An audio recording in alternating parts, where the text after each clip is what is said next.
Audio Jungle.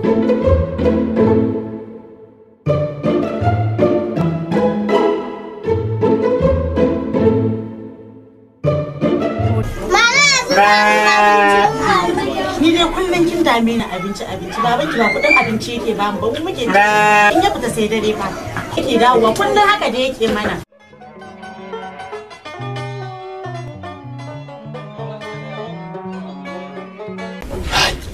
Na ganin zan yi gibom ne kawai in shiga gidan nan ko ma me zai faru ya da bai faru ba. Aikin banza aikin wufi shi dai uban nan naki dai shi dai haka yake dai ni yake gama baran jin duba masaran da aka kama daga gidan ba ta kai min.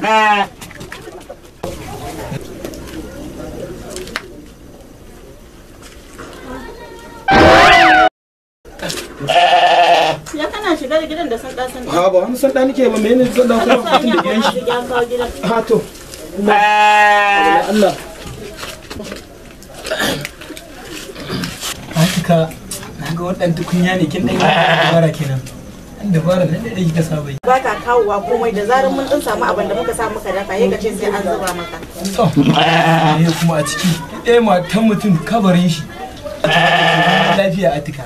Abu Atika. Ki duba irin soyayya da kuɗi in ni mai kawowa ne ba da kuɗi kwanaki.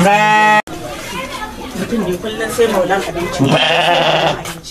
Kina ta na kawo to kamar dai da kawo ma wanda ma a lahira ma matan da suke kokari suke ci da mazajin su aljannan su daban ne Abu Atika kokarin nan da ke da ki dai ci gaba da aljannan ku daban ne matan da kuke taimaka.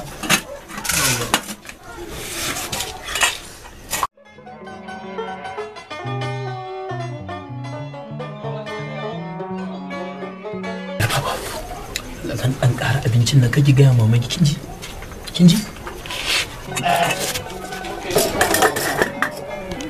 baba nan zai ƙara abinci